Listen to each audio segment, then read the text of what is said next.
Alors, je vous propose de commencer tout de suite. On a beaucoup de choses à se dire. Je suis Christelle Gibon, consultante data IA territoriale au sein du cabinet Civiteo. Et je suis ravie d'animer cette table ronde aux côtés de nos 4 intervenants que je remercie vivement de se prêter à l'exercice. Donc, j'ai le plaisir de vous présenter Francky Trichet, qui est vice-président de Nantes Métropole, délégué au numérique, à l'innovation et aux relations internationales.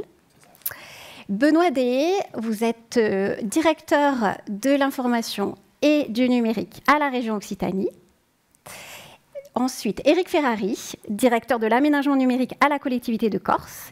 Et Erevan Malrou, vous êtes IA analyste au service IA de la CNIL. Merci encore à tous les 4.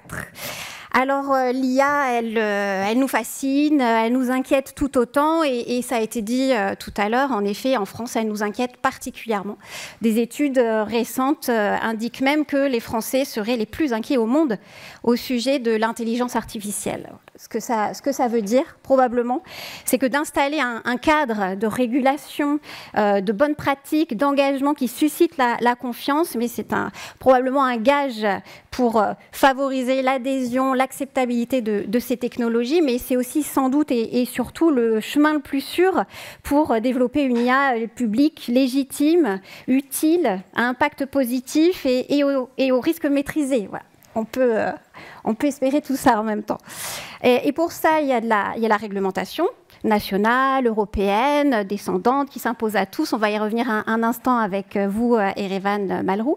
Mais la confiance, elle va peut-être se jouer aussi au niveau local. Et je pense que c'est le pari de nos intervenants ici. Donc, ils vont nous présenter leur approche.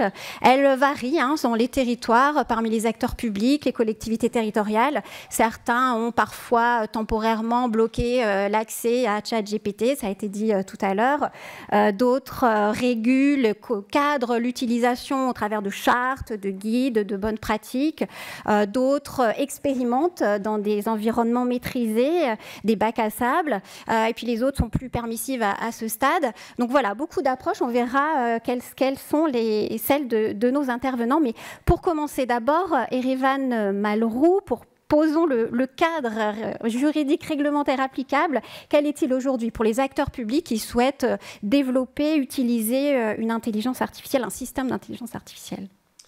Merci beaucoup. Bonjour à toutes et à tous. C'est une vaste question pour commencer, puisque le cadre réglementaire, il y a des frontières assez floues. Vous avez déjà parlé de maîtrise des risques, et effectivement, on a peut-être un texte emblématique qui vient d'une volonté des législateurs européens de réguler spécifiquement les risques causés par cette technologie qu'on appelle IA. Et qui a pris la forme récemment adoptée en juillet dernier d'AI Act, donc de règlement européen sur l'IA. Et donc effectivement, quand on parle de cadre réglementaire, c'est le premier texte qui nous vient à l'esprit. Donc peut-être très rapidement, pour ceux qui n'ont pas les idées très claires sur ce texte, c'est une approche par les risques encore. Je pense qu'on va parler beaucoup de risques pendant l'heure qui vient, qui adapte sa réponse, donc adapte les exigences en fonction des risques encourus par les différents systèmes qui classent en 3 grandes catégories.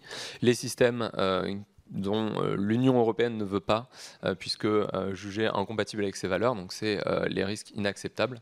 Par exemple, les systèmes qui ont vocation à manipuler à leur insu leurs utilisateurs ou des personnes affectées. À l'autre extrémité, on a les risques limités, donc les systèmes qui se satisferaient par exemple d'un avertissement, en tout cas d'une obligation de transparence. Je pense aux chatbots commerciaux qui ont l'obligation par ce règlement de vous dire que ce ne sont pas des humains mais qui ne vont pas beaucoup au-delà. Et on a vraiment le cœur de cette réglementation qui se concentre sur les systèmes d'IA considérés comme à haut risque et qui vont faire peser sur leurs fournisseurs tout un tas d'exigences avant leur commercialisation en termes de tests pour avoir cette fameuse IA de confiance.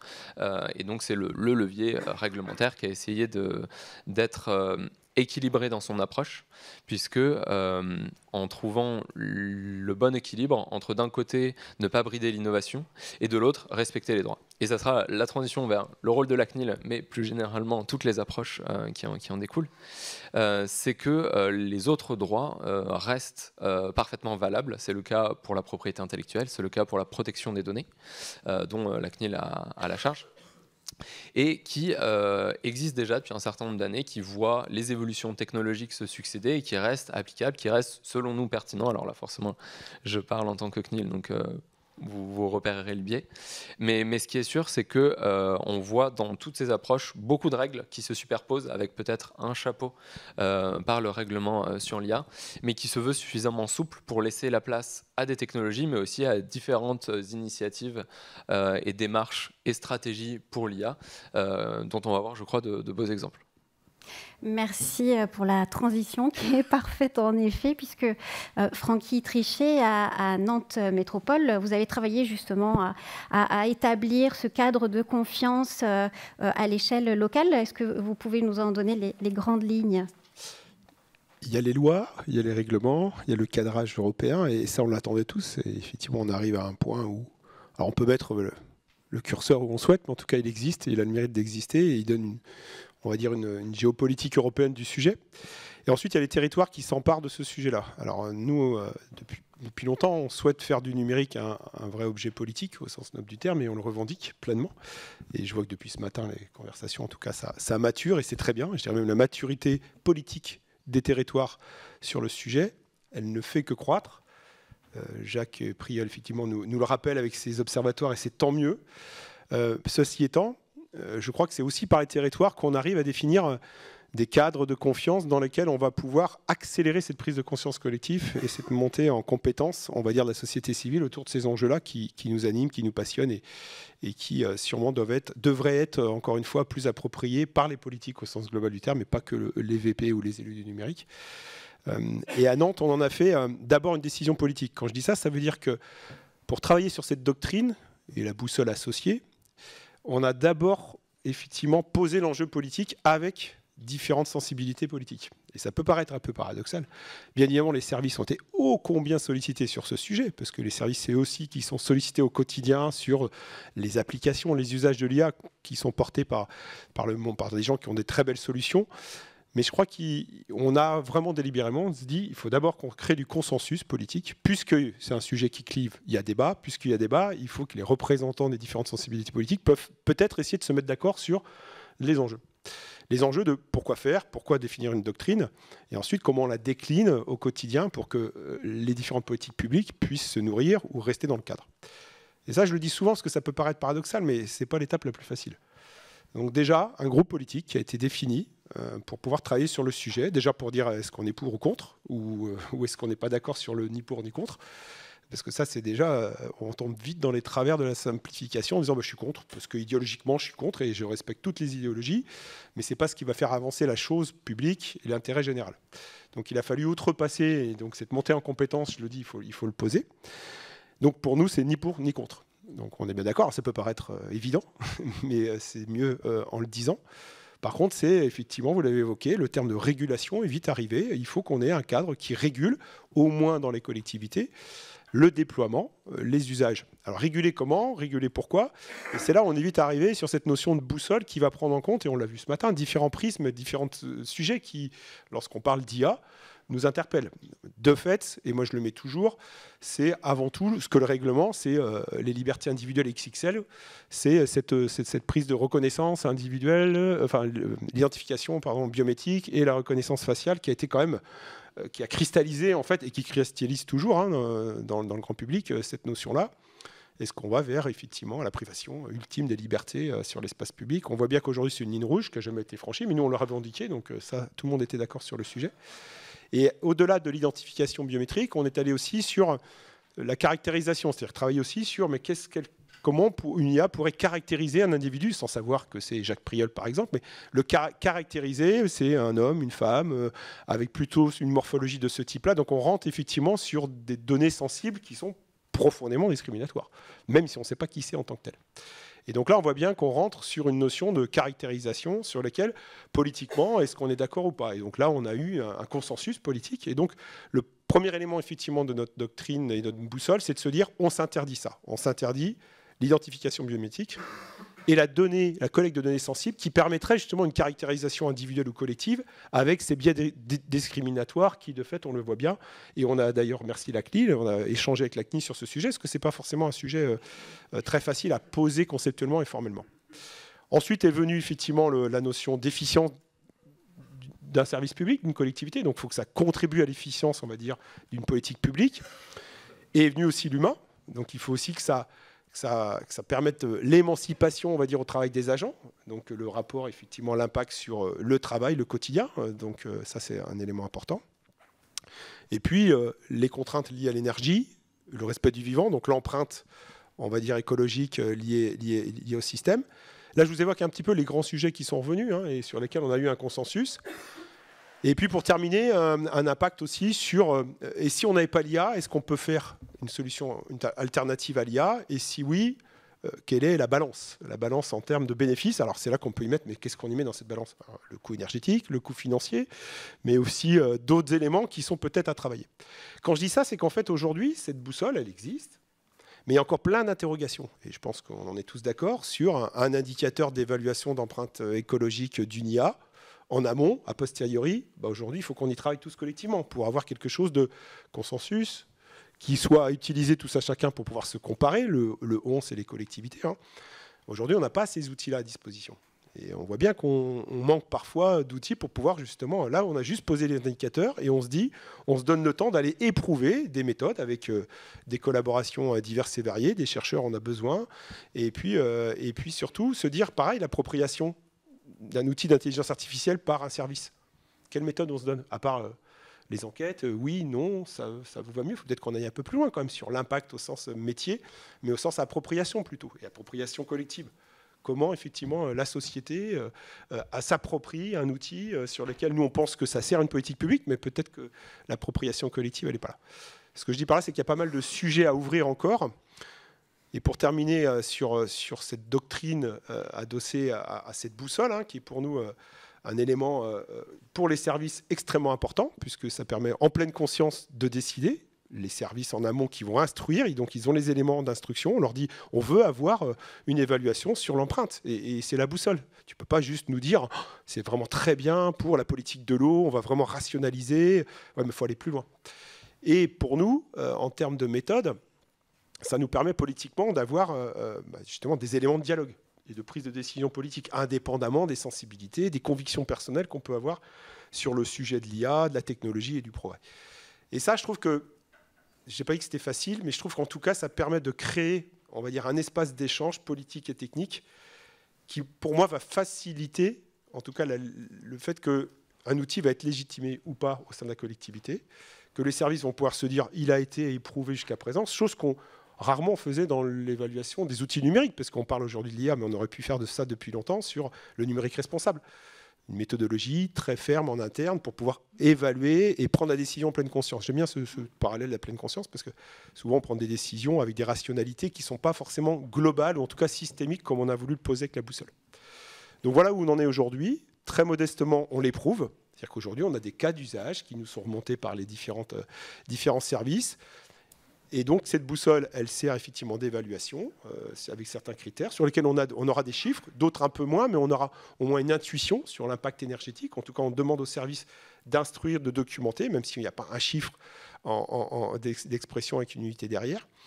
Et puis, on a une décision politique qui va être nourrie avec un processus qu'on a défini et qu'on va expérimenter pendant 1 an. Et puis, clause de revoyure.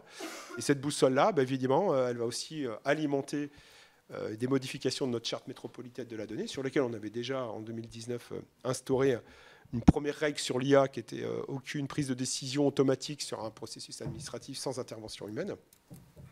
Et puis après, voilà, il faut mettre en débat, ça c'est ce qu'on met en place aussi, dans le débat de l'IA, les concertations citoyennes qu'on va lancer d'ailleurs demain dans les territoires avec les interconnectés. Je pense qu'on a tous à monter et effectivement à voir ce qui se fait, et les conventions, la Convention citoyenne de Montpellier qui est un exemple sur lequel on doit se nourrir pour justement, encore une fois, maturer et monter tous collectivement en maturité politique sur ce sujet. Merci. Donc des convictions fortes et puis un outil très opérationnel aussi avec cette boussole. Benoît Deshayes, à la région Occitanie, vous êtes d'ailleurs une des premières régions à avoir déployé de façon opérationnelle, c'est dans le domaine de la formation professionnelle, une solution basée sur de l'algorithmie. Et dès le début, vous avez eu le souci d'associer les utilisateurs, mais aussi d'obtenir une labellisation. Alors, c'était, j'imagine, déjà de poser les conditions d'une confiance. Oui, en effet. Bonjour d'abord. En effet, enfin, dès le début, et à la fois sur le constat fait dans à la fois dans les possibilités entrouvertes, mais aussi le questionnement posé derrière l'utilisation des algorithmes, l'accès effectivement à des données, un montage. On est sur le champ de la formation professionnelle, donc notamment des montages par des conventions de partenariat avec France Travail sur des échanges de données, etc. Je ne reprendrai pas, mais complètement en tout cas à notre compte, les problématiques d'analyse, de biais, d'explicabilité, etc. Et ça très tôt, en effet, c'est apparu. Et que ce soit pour des agents, pour les politiques et pour l'usager, pouvoir poser le cadre d'une explicabilité, d'une confiance, ça passe, oui, par du temps, par de l'idéation, par de l'acculturation, par de l'explication.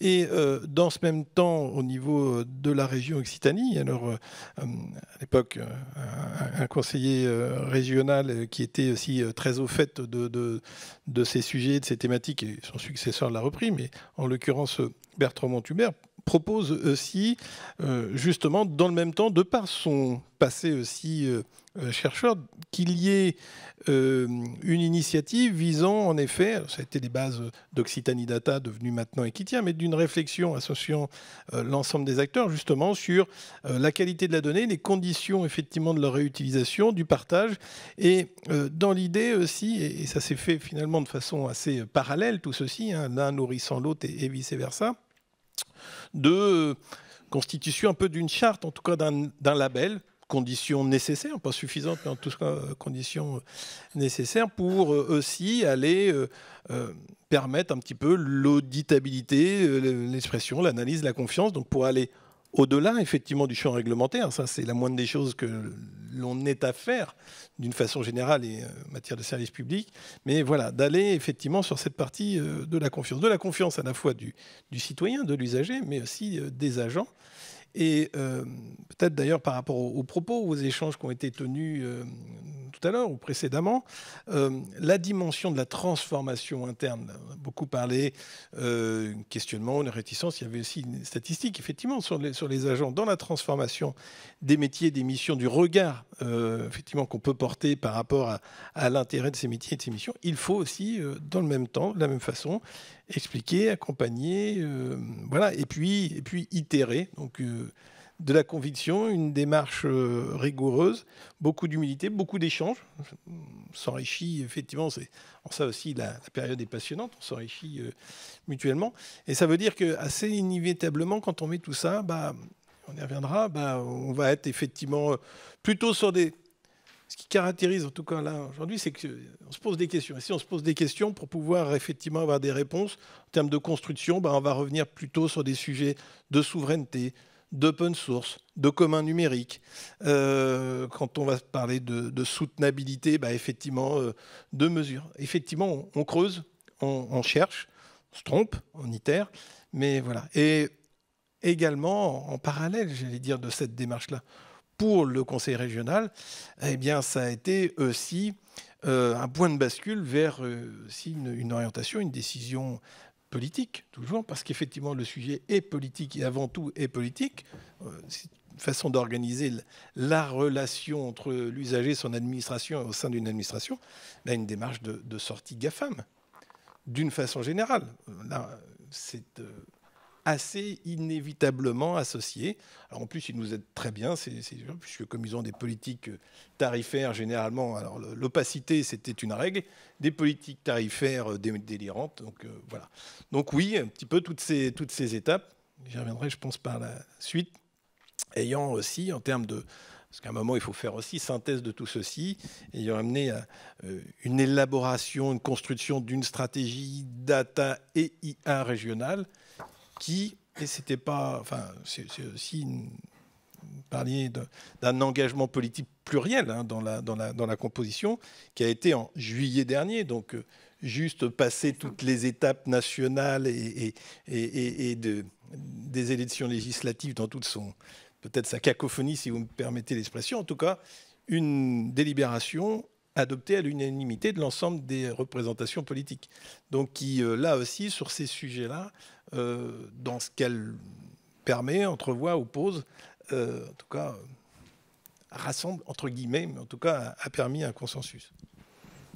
Merci. Éric Ferrari, à la collectivité de Corse. Alors, elle s'inscrit dans un contexte spécifique, celui de l'insularité. On en a déjà parlé ce matin, mais la question de la souveraineté numérique est, je crois, au cœur de votre approche. Alors, ça amène toutes les questions sur les enjeux de la gestion des données et puis dans son sillage de l'intelligence artificielle. C'est un sujet sur lequel vous travaillez aussi beaucoup cette année, au travers de plusieurs démarches parallèles.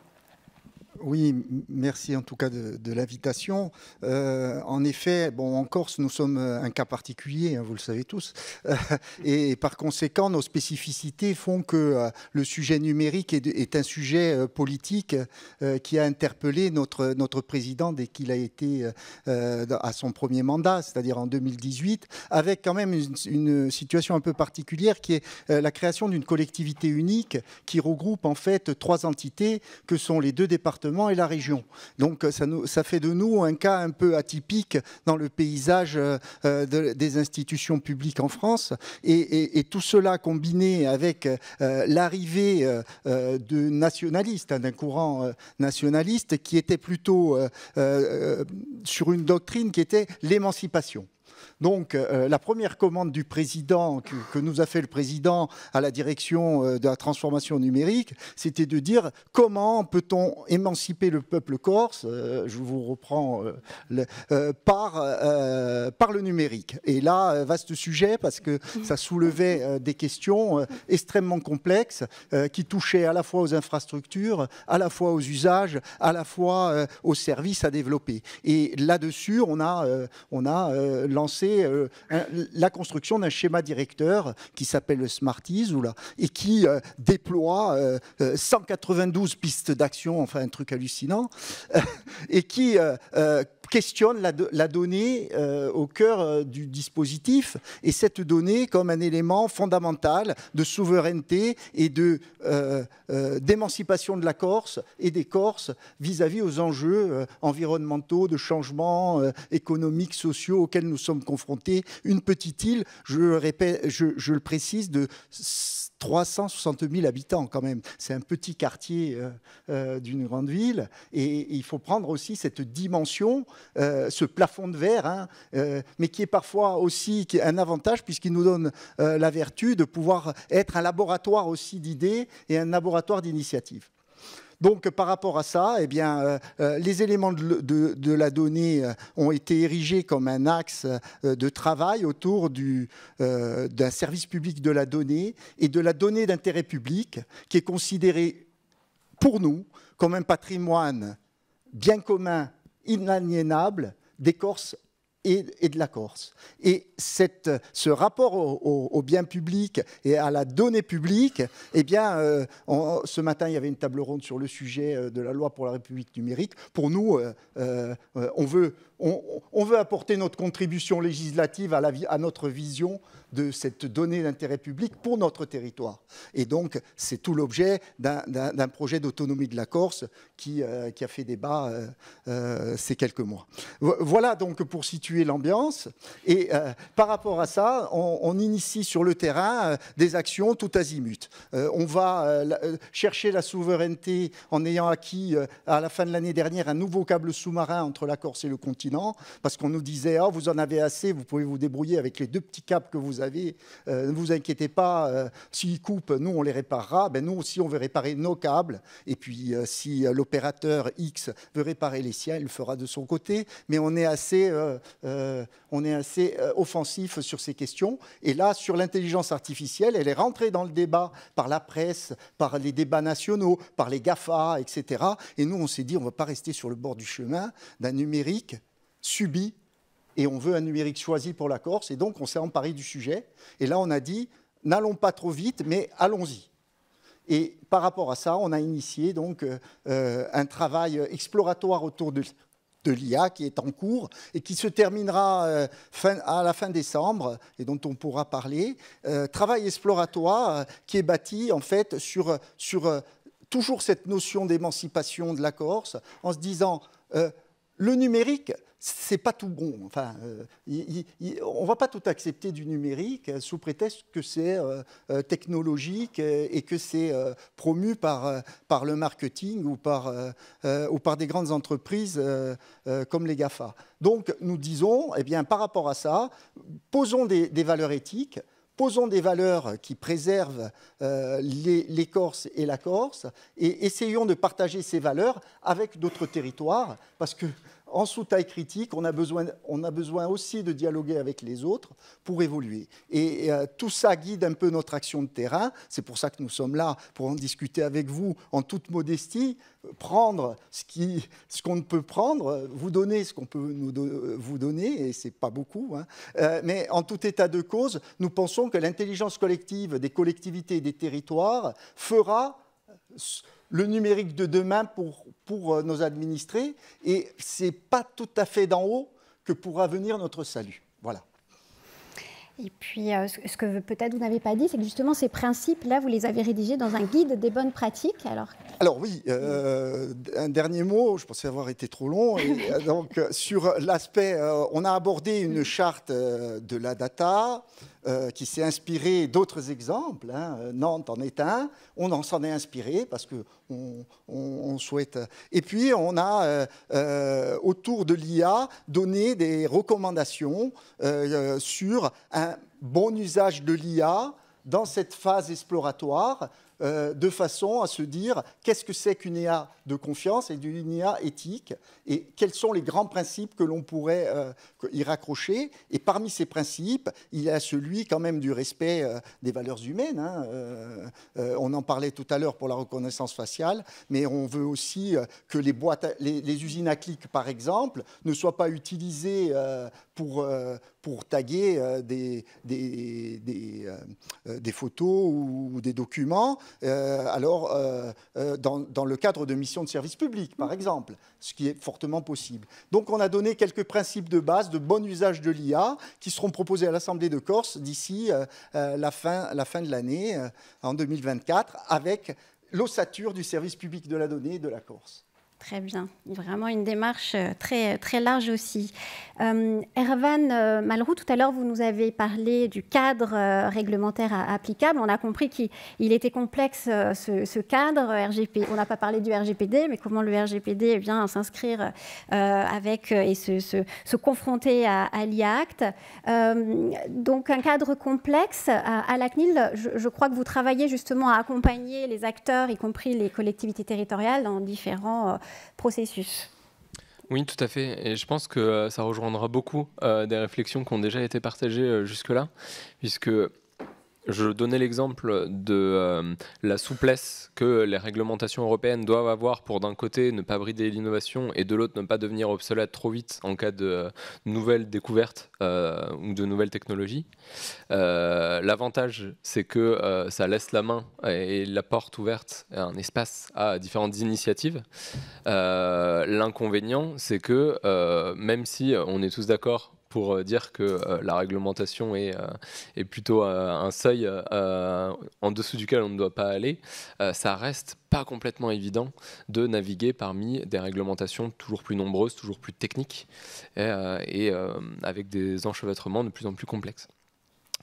Et là où on se rejoint beaucoup finalement, c'est, ça sera peut-être un slogan, mais parler d'intelligence collective quand on parle d'IA, c'est assez intéressant. En tout cas, nous, le parti qu'on a pris, c'est de ne pas sous-estimer la mission qu'on a en tant qu'autorité de régulation dans la clarification de ce cadre, sous la forme de recommandations qu'on veut les plus opérationnelles et concrètes possibles, dans un seul objectif, qui est que ce cadre soit bien assimilé par les parties prenantes, que ce soit les fournisseurs de solutions ou les utilisateurs, publics comme privés. Vous parlez des collectivités territoriales, évidemment, ça fait partie en nombre de part et d'autre de ces catégories. Et pour ça, on essaie d'avoir une démarche d'intelligence collective. Encore une fois, je réutilise cette expression parce qu'il n'y a pas plus efficace que d'observer une bonne pratique et de la valoriser et de mutualiser ainsi, de la faire rayonner dans une recommandation qui s'appliquera à l'ensemble d'une catégorie d'acteurs.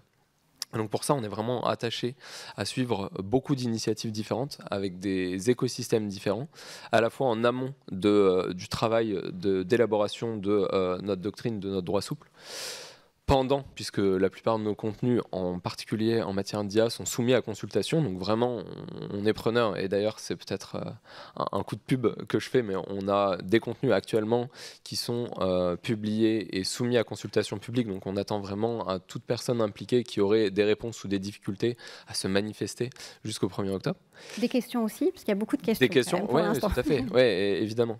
Mais mon point est aussi de dire qu'on ne prend pas juste une expression de besoin pour y répondre, on prend aussi les réponses et les pistes de réponse et les réflexions. Et c'est là où je pense qu'on a une vraie convergence, puisque rien ne doit vraiment être opposé entre d'un côté la réglementation qui est certes aride et des bonnes pratiques, puisque finalement la régulation qui se trouve un peu au milieu et l'objectif commun, en tout cas la mission du régulateur. Et Francky Trichet, tout à l'heure, vous évoquiez la Convention citoyenne de Montpellier Métropole. Il y en a une autre, une organisée aussi à Rennes Métropole. C'est vrai que la confiance est aussi d'associer les acteurs du territoire, l'écosystème. Je crois qu'à Nantes Métropole, vous avez une approche qui est complémentaire justement à ces conventions citoyennes. Oui, je pense que vraiment la France doit débattre de l'IA. Hein. On l'a vu, souvenez-vous, sur le débat de la 5G, on avait vu que lorsqu'il y a une vision un peu trop descendante, les territoires bloquent, voire se clivent sur des sujets qui ne sont pas des sujets, parce que la maturité de la société civile sur ce sujet n'est pas là. Donc oui, il faut qu'on en débatte, et on a la chance d'être force proposition des territoires. On est quand même assez soudés. On l'a vu avec Montpellier, à Rennes, mais je cite aussi Angers. Enfin, les territoires s'approprient le sujet. Je pense qu'il y a deux volets. Il y a le volet en interne dans les collectivités, il y a le volet, on va dire, citoyen, et comment les territoires s'emparent de sujets. Nous, à Nantes, alors, très modestement, on a lancé effectivement une démarche qui s'appelle Nantes débat de l'IA. C'est pour ça que je dis que la France doit débattre de l'IA, au sens débattre, il faut qu'on en débatte, et c'est bien. L'idée, c'est pas d'être d'accord, l'idée, c'est d'abord qu'on soit au même niveau d'information ou d'acculturation sur le sujet. Deux, il faut que ça touche. Quand j'appelle ça touche, c'est que nous, en interne, à la métropole, quand on va sensibiliser les agents, il ne faut pas rester trop non plus dans les grandes généralités. Il faut se dire sur des exemples aujourd'hui, je sais pas, Delibia, c'est quelque chose qui existe, qui est déjà utilisé dans d'autres collectivités pour justement accompagner la démarche de rédaction des délibérations pour les conseils municipaux, etc. Donc, il faut aller toucher les gens avec des exemples en disant « Ah ouais, ça m'interpelle ». Et ensuite, il faut créer du consensus. Donc à Nantes, on a lancé cette démarche en interne. Alors, je vous ai évoqué tout à l'heure, effectivement, on est allé aussi sur une démarche où on a impliqué les syndicats à la frontière de la qualité de vie au travail, à la frontière de tous ces sujets, l'émancipation, l'efficience du service public et puis l'encapacitation, excusez-moi des termes un peu techniques, mais comment effectivement on fait en sorte que les gens se sentent toujours au service public, avec l'idée de se dire ça peut être un outil qui va me dédouaner peut-être ou pas, encore à vérifier, parce que quand je dis c'est pas automatique, de certaines tâches pour me remettre effectivement dans une logique d'encapacitation. Donc ça doit rester un outil. Ces démarches, on ne peut pas les faire tout seul ou par service, il faut aussi à un moment donné qu'on ait justement les organisations syndicales. Donc on a fait des séminaires pour que tout le monde puisse monter en compétence, parce que le premier des niveaux, c'est ce que je disais tout à l'heure, ça peut être le réflexe de « je n'en veux pas », par idéologie, par peur, parce que souvent c'est par méconnaissance. Donc il faut qu'on arrive à passer ce cap de la méconnaissance, qu'on met tout le monde au même niveau, qu'on touche des exemples très concrets pour dire voilà ce qui existe aujourd'hui, et voilà ça c'est vraiment pas bien, mais il faut le dire, et qu'on le dise même tous collectivement, parce que c'est là qu'on a à faire du commun, mutualiser nos approches de mettre en débat, et pas juste mutualiser nos approches de les IA en déploiement des outils. Je dirais même qu'il faut commencer par mettons tous en débat. En gros, et quand je dis la France débat de l'IA, c'est presque un appel du cœur. Il faut que tous, collectivement, on puisse se dire, j'ai pas dit que l'État le ferait pas, mais on l'a bien vu sur la 5G, là, il faut qu'on puisse prendre les devants. Et c'est ce qu'on va lancer demain, d'ailleurs, sur les concertations territoriales de l'IA. Et puis ensuite, il y a l'écosystème, c'est-à-dire le territoire. Comment on fait ? Effectivement, il faut qu'on sorte de notre giron, tout simplement, de la boussole, de la doctrine et des services, pour se dire, est-ce que l'écosystème est en phase avec nous ? Et nous, on a lancé cette Nantes débat de l'IA où on s'est dit, tiens, on a des clusters, on a des groupements d'intérêt sur les médias. Aujourd'hui, nous, on a une association qui s'appelle West Media Lab, qui fédère tous les médias et qui se pose des questions individuellement. Mais moi, j'ai envie que ces questions-là ne restent pas dans la filière des médias, mais fassent territoire, contribuent au commun des territoires. Quels sont vos enjeux, vos questionnements, quels sont les bénéfices que vous pouvez y voir, quels sont les IA que vous utilisez déjà ou vous testez. Et nous, on l'a fait effectivement dans plein de filières. On a demandé à nos porteurs de filières de mettre en débat. très thématiques, ça peut être dans l'industrie, TPE, PME, on est allé chez les notaires, on est allé, enfin, des associations, dans la médiation, etc. Donc on a vraiment mobilisé notre écosystème pour se dire, il faut que tous ensemble, et après, les méthodes, c'est vous qui voyez, ça peut être des mises en débat classiques, ça peut être sur des temps d'AG, vous mettez au sujet, et puis on récupère, on documente en fait les opinions, les états d'esprit, les questions. Moi, mon vieux rêve, c'est qu'on aurait identifié les 100 questions de la France sur l'IA et qu'on en fasse un livre blanc très simple et qu'on répond avec des documentations, voire des controverses. Et on aurait déjà un socle document qui sortirait du cadre des sachants et que les questions viendraient des territoires, citoyens, associations, entreprises, corps intermédiaires, etc. Ce travail-là, un peu, parce que la Convention citoyenne, c'est bien, mais en fait, c'est des citoyens tirés au sort, et c'est super le travail qu'il a fait. Mais on ne va pas dans certaines filières métiers, il faut qu'on généralise, il faut qu'on augmente tout ce travail-là. Donc on le fait là à Nantes, voilà, on a une première étape demain, de restitution dans le débat de l'IA, et qui va se poursuivre avec à la fois ce lancement des concertations citoyennes avec pas mal de territoires, des gros, des petits, hein, je pense à Pau, Orthez, il y a Toulouse, il y a Lyon, il y a Montpellier, il y a Rennes, enfin, tous les collègues qui sont dans la salle aussi que je ne vois pas dans la dynamique des interconnectés de France Urbaine et l'Association des communes de France. Et puis on associait aussi des collègues de la francophonie. Alors ici, il s'avère, j'ai de la chance que moi je contribue à une commission qui s'appelle de ville intelligente sur l'AIMF, l'Association internationale des maires francophones. Et je trouve qu'on a aussi à dire sur la francophonie, sur ce sujet. Donc ils viennent avec nous pour mettre en débat sur les territoires francophones, mais avec des réglementations différentes, puisqu'ils ne sont pas forcément sur l'espace français. Et je trouve intéressant, parce que souvent on a des valeurs à partager par la francophonie, et peut-être pas, voilà, par la diplomatie des villes, par la francophonie, revendiquer un numérique francophone aussi. Donc ça, c'est demain. Et rendez-vous pour nous, en tout cas dans la démarche qu'on met tous en place là au niveau de la France, débat de l'IA, à Rennes au mois d'avril pour justement une restitution de toute cette démarche de convention citoyenne et puis de mise en débat au sens vraiment noble du terme, positif, pour à un moment donné se dire où est-ce qu'on est vraiment fondamentalement d'accord, où est-ce qu'on est fondamentalement pas d'accord et où est-ce qu'il y a de l'intermédiaire dans lesquels ok, il y a un moment donné, il y a certains sujets où on n'a peut-être pas encore tous les outils, il faut qu'on travaille ensemble, et puis certains sujets sur lesquels on ne sera pas d'accord, et c'est pas grave, mais au moins le consensus est posé. Avril 2025, donc la date Exactement. à retenir pour la restitution. Merci. À la région Occitanie, Benoît Deshayes, vous évoquiez tout à l'heure la stratégie votée en juillet dernier avec des principes. Comment ces principes, vous allez les décliner sur le territoire de façon opérationnelle ? Ça, c'est effectivement une affaire de longue haleine. Et je vais reprendre, là aussi, alors, sur le territoire ou dans les pratiques de l'administration, d'une façon générale. J'ai pris mon petit pense-bête si jamais j'en ai oublié, mais en tout cas, il y a effectivement ce qui est important et ce qui cadre, en tout cas pour nous, service ensuite de façon très forte, c'est que dans cette stratégie adoptée par les élus, il y a à la fois les principes généraux, les valeurs cardinales, et aussi un certain nombre de conditions d'application. Le principe est la systématisation de la labellisation, la systématisation de l'information agent ou usager en fonction des services, de quel type d'algorithme, de quel type de données ont entraîné l'algorithme, de prochainement, quand on y arrivera aussi, de la valeur, l'impact environnemental, donc la partie soutenabilité de cette typologie, de ce type d'algorithme, éventuellement du partage et de où trouver effectivement les éléments code source, une organisation. Vous parliez, je crois, tout à l'heure, où ça a été évoqué précédemment, c'est-à-dire qu'en cas d'interpellation, de besoin de questions, donc une organisation effectivement auprès du référent CADA qui, de façon complète sur ces dispositifs-là ou sur ces dispositions, pourra répondre et organiser les éléments de réponse. Ceci, alors peut-être des choses, en tout cas dans pas une ambition, mais enfin une obligation là, de produire un rapport annuel, certainement dans un volet un peu adossé au rapport annuel développement durable que les collectivités que nous produisons, peut-être d'avoir et de systématiser maintenant un volet, et ça, on va s'arracher un petit peu les cheveux voilà, sur quelles sont les données, les typologies de données effectivement utilisées par l'administration, à quelle fin et quel type d'algorithme utiliser pour effectivement les traitements, pour permettre d'avoir aussi une vision et quelque part dans le temps aussi mesurer un peu l'évolution de toute cette partie. La formation, effectivement, un élément important, tant interne, donc effectivement, acculturation d'abord, formation, avec peut-être un focus, je m'attarderai là aussi, sur la fonction manager dans nos structures.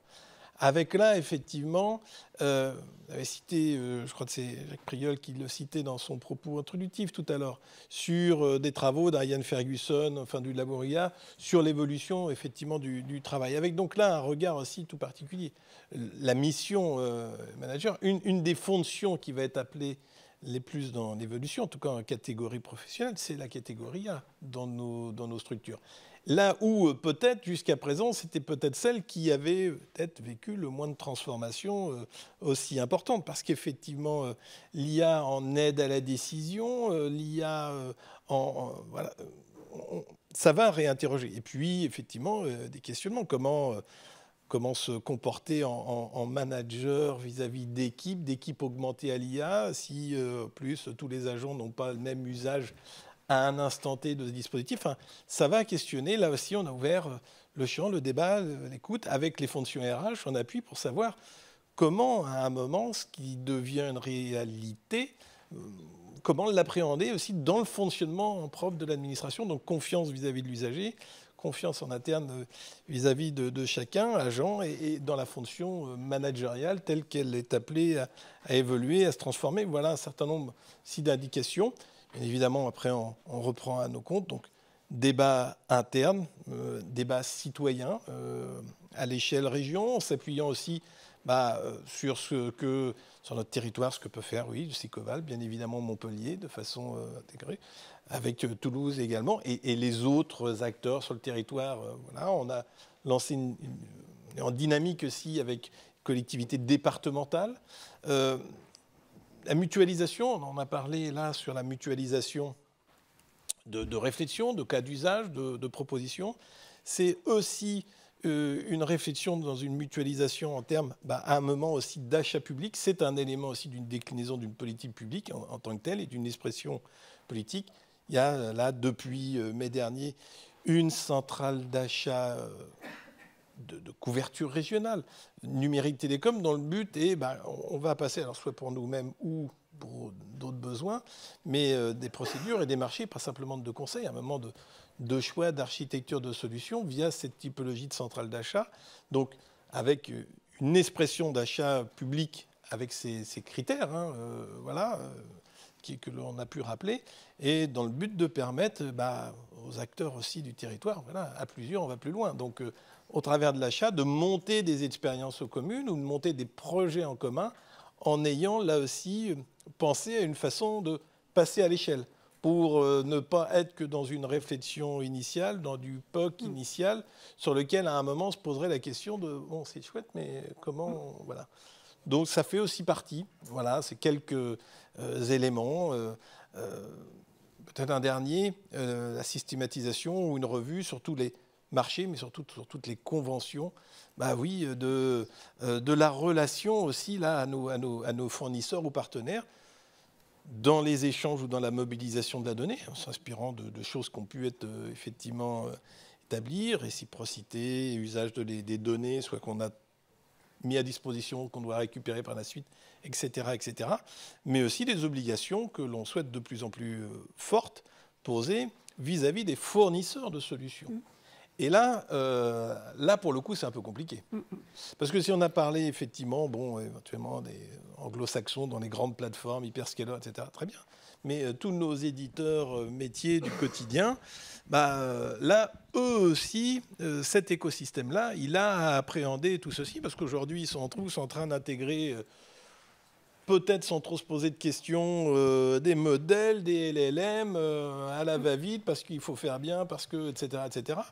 Mais si on porte une grande attention sur nos données, nos traitements dans des réalisations qu'on va faire en propre, et que sur les systèmes de nos principaux fournisseurs métiers, ça part dans tous les sens, on ne va pas forcément avoir gagné. Donc c'est forcément aussi une approche globale, une cartographie, un pilotage par les risques, oui, on s'y retrouve complètement. Donc, longue haleine.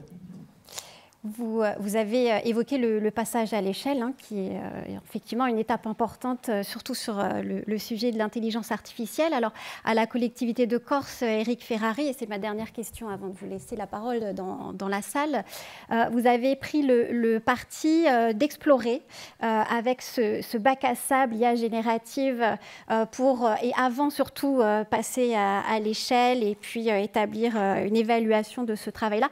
Est-ce que vous pouvez nous en dire un mot de cette démarche exploratoire et comment justement elle va servir au passage à la généralisation ou pas des cas d'usage? Alors, oui, donc en matière d'IA générative, on a mis en place une démarche exploratoire qui devra durer 6 mois et qui permet, à travers un panel d'agents de la collectivité qui se sont manifestés, hein, donc c'est des gens motivés qui étaient intéressés par le sujet de tous les services de la collectivité, de se joindre à un groupe de travail encadré par des gens très compétents qui permettent d'accompagner en fait la mise en place de bacs à sable. On en a 5 en cours de définition, autour de chatbots internes et externes, de l'aide à la délibération, et donc l'outil Delibia dont on parlait tout à l'heure sera dans l'expérimentation et on le testera pendant les 6 mois pour en vérifier en fait les forces et les faiblesses, donner un avis par rapport aux critères dont a parlé Jacques tout à l'heure,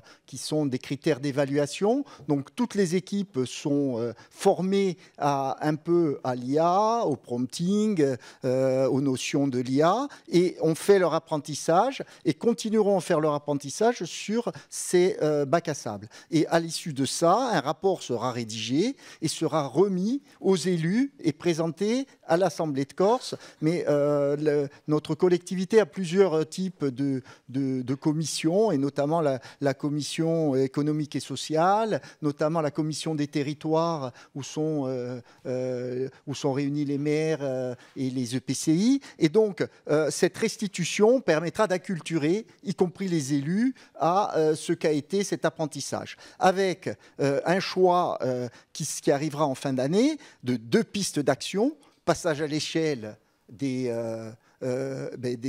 bacs à sable qui auront finalement donné satisfaction. On jette les autres. On poursuit la dynamique à travers quelque chose qui va réenchanter un peu notre façon d'aborder le sujet, qui est de dire, eh bien, on crée un lab autour de la data et de l'IA, qui permettra de poursuivre cette démarche exploratoire, poursuivre des pistes d'innovation, poursuivre des échanges avec le plus grand nombre, de façon à se permettre à l'éclosion d'une communauté agissante et qui se soit saisie du sujet, qui soit en mesure de se l'approprier à sa juste mesure et de faire des choix, mais des choix en fonction de l'intérêt public avant tout, et pas d'intérêts partisans que pourraient être aussi d'intérêts commerciaux qui nous imposent un certain nombre de solutions de façon un peu détournée. Donc là-dessus, c'est 2 axes sur lesquels on travaille. En même temps, nous aurons délibéré, je l'espère, sur notre service public de la donnée qu'on mettra en place de façon concrète en 2025. Et donc tout ça fait partie d'un tout qui concerne cette question: comment émanciper la Corse à travers le numérique. Et aujourd'hui, l'IA s'est invitée au débat, et pour nous, ça demeure un outil qui va nécessiter notre plus grande attention, en sachant qu'est en train d'éclore un petit écosystème en Corse d'acteurs qui permettent peut-être d'aborder le sujet sous forme d'une intelligence collective qui permettra d'être encore plus aguerri à affronter ces nouveaux enjeux et ces nouveaux challenges pour demain. Et avec des participants à cette démarche exploratoire, 20, 25 participants qui vont devenir eux aussi des ambassadeurs finalement pour diffuser un petit peu cette Exactement. Cette culture. L'idée, c'est en fait d'irriguer par le bas cette conscience IA dans nos services, mais plus largement dans l'ensemble des collectivités de Corse, puisque notre mission, finalement, elle est interne à la collectivité, oui, mais elle est aussi, on a un devoir aussi d'acculturation des autres collectivités qui sont beaucoup plus petites que nous, et ça, c'est de la subsidiarité que nous devons mettre en œuvre pour assurer à ces collectivités le juste choix, en tout cas l'aide au juste choix. Très bien. Écoutez, est-ce que ça suscite des questions dans la salle ou des témoignages? Il nous reste quelques minutes, je crois, avant de conclure et de laisser place à la table ronde suivante. Tout était très clair. Pas de questions. Oui. Non? Bon, ceci dit, on n'a pas beaucoup de temps. Je vous propose, alors à moins que vous ayez d'autres éléments à apporter, ou un élément, ou le pilier de la confiance, selon vous, à nous donner avant de conclure. Juste terminer, il faut qu'on en parle partout, chacun à son niveau, parce que plus on parlera du sujet, moins ça clivera. Et moins on en parle, plus on laisse les gens en parler, soit politiquement, soit scientifiquement, plus ça clive. Donc je pense qu'on a ce devoir, tous collectifs, chacun à sa place, de se dire qu'il faut qu'on parle de l'IA. Donc la France débat de l'IA, c'est mon mot, vraiment. Très bien, très bonne conclusion. Merci encore à tous les quatre.